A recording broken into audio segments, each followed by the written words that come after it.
eu tenho dois grandes exemplos na minha família de que a paternidade não é uma boa escolha. De que a paternidade não tem lado bom, não tem vantagem, não tem um porquê de ser realizada. Um desses exemplos, na verdade, os dois exemplos estão dos dois do mesmo lado. É meu avô e o meu pai. Os dois são grandes exemplos disso que eu tô te falando. E por motivos opostos. Por quê? Porque o meu avô, pai do meu pai, ele nasceu na roça, foi criado na roça. Ele é ali da cidade de Caldas Novas, que hoje é uma grande cidade aqui do interior de Goiás. Uma cidade turística, uma cidade desenvolvida. Mas na época dele era uma currutela, era uma cidadezinha minúscula. E ele foi criado lá e morava na zona rural e viveu uma vida sofrida de quem mora nessas condições, de quem vive nessas condições. Andava 10, 15, 20 quilômetros para ir para a escola, tendo no máximo uma bicicletinha para isso. Não teve oportunidades na vida. O que o pai do meu avô deixou para ele foi a herança de uma chácara que ele foi o único que não mexeu nela. Os irmãos venderam a parte deles. Meu avô foi o único que não mexeu na parte dele, da herança dele. E até hoje ele tá lá velhinho e ainda tem essa chácara. E tudo que ele construiu foi sol a sol, foi trabalhando mesmo, mas trabalhando de verdade, sabe? Se aposentou cedo, se aposentou antes dos 50 anos de idade, falta dos 47 anos de idade, 45, não sei exatamente. Mas se aposentou cedo, trabalhou demais. E depois que aposentou, ele sempre arrumou algo para fazer. As casas dele, foi ele que sempre construiu. Ele construiu 4 casas durante a vida dele. Algumas foram se desfazendo por alguns motivos durante a vida. Mas ele é o exemplo da pessoa que, com muito trabalho mesmo, hoje, com a cabeça que eu tenho, eu nem acho que isso seja bom, a pessoa conquistar coisas na vida tendo que trabalhar tanto, mas tanto, pesado mesmo, né? Ele tem uma queimadura na perna por conta desse trabalho dele, que apesar dele ser saudável, porque ele já tem praticamente 90 anos e tá lá firme e forte, mas esse problema na perna dele decorreu muita coisa, assim, deu muito prejuízo pra saúde dele. Então, na questão profissional, eu já falei bastante de tudo que ele fez. E ele teve os filhos dele. E você acha que teve alguma vantagem? Alguma vantagem de ele ter tido filho? Não. Ele teve zero reconhecimento dos filhos. Pagou escola particular. Levava e trazia os filhos da escola. Tinha luxo? Tinha luxo? Não. Mas ele mesmo não conheceu o luxo. Uma coisa que ele não pode ser julgado é de que ele não foi pai. Ele foi pai e foi pai de verdade. E ele não teve vantagem nenhuma nisso. Zero. Ele teve zero vantagem nisso. Ele foi mais um dos que acreditou que filho é bênção, que família é bênção, que família é prosperidade, que um homem, o propósito dele é construir uma família, né? Ele foi mais um desses que acreditou. Agora eu te dou um exemplo oposto, que é justamente o filho dele, mais conhecido como meu pai. Meu pai, ele fez exatamente o contrário. Ele nunca gostou muito de trabalhar. Ele sempre trabalhou, mas ele nunca se esforçou o suficiente. E a prioridade dele é viver a vida dele, sempre foi. Não dar satisfação pra ninguém, gastar o dinheiro dele só com bebida, né? Meu avô também bebia, só que ele cumpriu todo o papel dele de pai, diferente do meu pai. O meu pai, a única motivação dele, durante toda a vida dele, de levantar e trabalhar, é pra ter a cerveja dele, pra ele beber. Essa é a única motivação da vida dele. E qual que é a vantagem que ele teve com isso, agindo dessa forma? Também nenhuma, óbvio. Porque o que acontece? Nem eu, nem minha irmã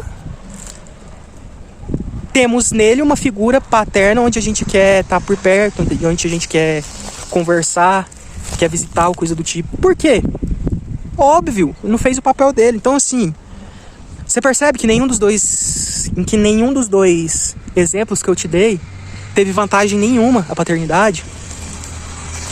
sabendo que a vida que meu pai levou, sabendo que eu nunca fui prioridade na vida dele, por que eu vou, sei lá, pegar o WhatsApp e conversar com ele a respeito de alguma coisa? Contar pra ele alguma coisa sobre a minha vida? Pedir conselho de alguma coisa? É impossível eu fazer isso. É impossível. Nem se eu quisesse muito, eu ia conseguir fazer isso. Não dá, é antinatural. Não tem como eu fazer isso. Entende? Será que eu consegui expressar a mensagem que eu queria passar? Se você for o pai que cumpre o seu papel, que é presente, que faz o que tem que fazer, você não tem vantagem nenhuma.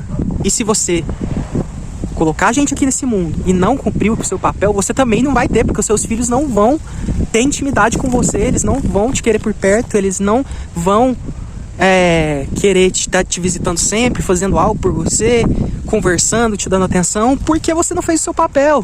Então não tem. Você entende que não tem? Ah, mas tem um caso ou outro de que a família é muito unida, que o filho reconhece o que o pai faz. Velho, isso daí é exceção. Ah, mas Renato, eu reconheço o que meu pai fez pra mim, eu amo. Beleza, meu amigo, seu exemplo é exceção. A regra é pai ausente. A regra é quando o pai não é ausente, o filho não dá valor pelo que o pai fez por ele. A regra é essa, é ingratidão, é falta de reconhecimento, é falta de cumprir o seu papel. Então, na maioria das vezes, um dos lados não cumpre o seu papel.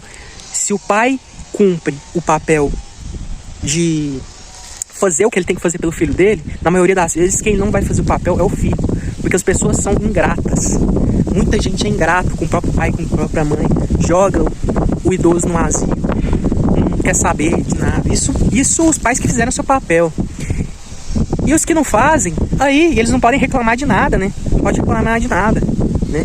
O pai que não fez nada pelo filho e depois o filho também não faz nada pelo pai, é recíproco, certo? A recíproca é verdadeira, então não tem do que ele reclamar. Sem contar quando você tem filho com uma mulher errada. Inventa de ter filho com a mulher errada pra você ver o que acontece. Aí, meu amigo, você tá ferrado, você ferrou a sua vida inteira. Você tá completamente lascado.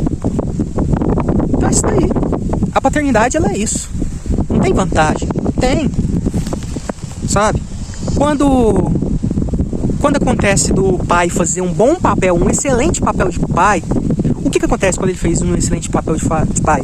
Significa que os filhos foram embora, fizeram a vida deles, viraram bons cidadãos, têm a independência financeira, né? Construíram suas famílias. E aí, de qualquer forma, esse cara vai ficar sozinho do mesmo jeito. Então não tem pra onde correr. Não tem pra onde correr, cara. Não espere nada disso. É uma função, a paternidade é uma função onde você não pode esperar nada. Se você estiver esperando algo do seu filho, quem tá errado é você. E não tem pra onde correr, não tem pra onde fugir. Você consegue compreender onde eu tô querendo chegar? Você consegue compreender isso? Ai, mas nossa, que pensamento esse seu? Que pensamento esse seu? De só ver o negativo da coisa. Então me fala o positivo, me fala o positivo. O que é o positivo nessa história? Não, os argumentos eu já conheço. Que o homem tá aqui pra isso, que o homem tem que construir a família dele, que o homem tem que ser provedor, que você tem que ter sua mulher, seus filhos, que é isso que Deus quer, que é isso que Deus te colocou aqui pra fazer. Cara, olha, eu sinto muitíssimo em falar isso, porque eu não quero espantar ninguém do canal, eu não quero espantar, não quero falar para as pessoas saírem e deixar de me assistir. Mas se esse é o seu pensamento, não tem nem porquê você tá me assistindo ainda. Porque é um dos meus fundamentos. É não acreditar nessas histórias que inventam pra gente. De que a gente tem que ser tal coisa, a gente tem que isso, a gente tem que aquilo. Nossa, você tem que botar a sua vida, a sua liberdade, a sua paz em xeque por um tradicionalismo, por algo que é tradicional das pessoas fazerem, né? Então você não é muito preparado, mas você tem que ir lá e fazer um filho e passar dificuldade e levantar 3 horas da manhã para trocar a fralda. É. E pagar escola, e pagar material. E saber que seu filho tá lá na escola sofrendo bullying, entrando em briga. Que as pessoas... Que o mundo vai fazer um inferno na vida do seu filho. Não, você tem que passar por isso. Eu, por exemplo, sou uma pessoa que me abalo com muitas coisas, certo? E eu não quero, cara, eu não quero ter um filho para ele passar por um monte de coisa, sofrer aí na rua as maldades, as mazelas do mundo, né? Fora o risco de ele nascer tendo alguma necessidade especial que faça ele depender das outras pessoas pro resto da vida, certo? Igual outro dia eu vi um pai chorando porque o filho dele tem um autismo severo. O rapaz não fala, o rapaz não anda direito, ele não consegue se comunicar. Como que vai ser a vida dessa pessoa, cara? Como que vai ser a vida dessa pessoa? Alguém que vem para um mundo mau, porque o nosso mundo é mau, eu não sei se você percebeu isso. Mas a pessoa vem para um mundo mau e ela não consegue exercer as atividades básicas de vida dela. Tomar banho, se vestir, se alimentar sozinho. Produzir dinheiro, que todo mundo é obrigado a ter essa desgrama desse dinheiro para sobreviver, né? Aí tem o que eu ouvi, o Marcos Mion, falar que não, se Deus me perguntasse se eu queria que meu filho viesse sem o autismo, eu ia dizer que não, porque pra mim ele é perfeito desse jeito. Cara, isso é uma canalice, cara. Isso é uma canalice. Você não querer que o seu filho venha perfeito pra esse mundo, sem limitações nenhuma. Isso sair da boca de um pai. Por quê? Porque acha que o dinheiro é tudo, né? Acha que é só dinheiro que resolve as coisas e ele vai deixar uma herança gorda pros filhos dele. Só que a vida, ela não é só dinheiro, ela não é só o amor que você dá pros seus filhos, ela não é só a educação, a orientação, ela é isso tudo junto.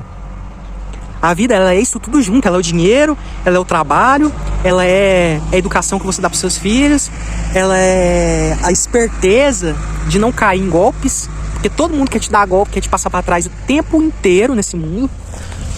É ter a malandragem de não andar em qualquer lugar, correndo risco de ser assaltado, de levar um tiro por causa de um celular, por causa de R$50. Isso daqui não é brincadeira não, cara. Isso daqui não é brincadeira não. Então não fica falando para quem não tem uma condição real de exercer o papel de pai, pra essa pessoa ter filho, não. Não fica falando isso pros outros, não. Não fica falando pros outros que filho é bênção, que família é bênção. Você sabe que não é assim. Você cresceu vendo briga, eu sei, eu não sou o único. Nenhuma experiência é individual. Todos nós, a gente cresceu vendo briga, discussão. Briga por causa de herança, briga por causa de dinheiro. Briga por ciúmes, por inveja, por vaidade. Então o mundo não é um lugar legal pra se pôr um filho, não. Você quer ter? Você pode fazer a escolha que você quiser, né? Apesar que nisso, quem vai ter consequências é outra pessoa, que é o seu filho. Porque você vai embora e ele vai ficar. Esse é o curso natural das coisas. Os pais se vão e os filhos ficam, né? E assim vai. Então, você tem esse poder de escolha. Você pode escolher, né? E mesmo a consequência não sendo sua, o que eu acho de uma covardia gigantesca. Faça, vai lá. Você tá aí no seu subemprego, você tá aí vivendo uma vidinha de privação, de dificuldade, mas você acha muito bonita a paternidade, não é? Vai lá, cara. Vai lá. Se você quer, ignora tudo que eu falei e se prenda a isso. Ignora tudo o que a vida te ensinou. Por quê? Trazer um filho nessas condições, onde a maior parte do mundo é sofrimento, é maldade, é desgraça. Trazer um filho nesse mundo e não tendo a capacidade de suprir todas as necessidades dele, isso daí não passa de um capricho. Mas não sou eu e não vai ser ninguém que vai te impedir de fazer isso. Vai lá e faça se você acha que eu tô errado. Vai lá e faça, não tem problema nenhum.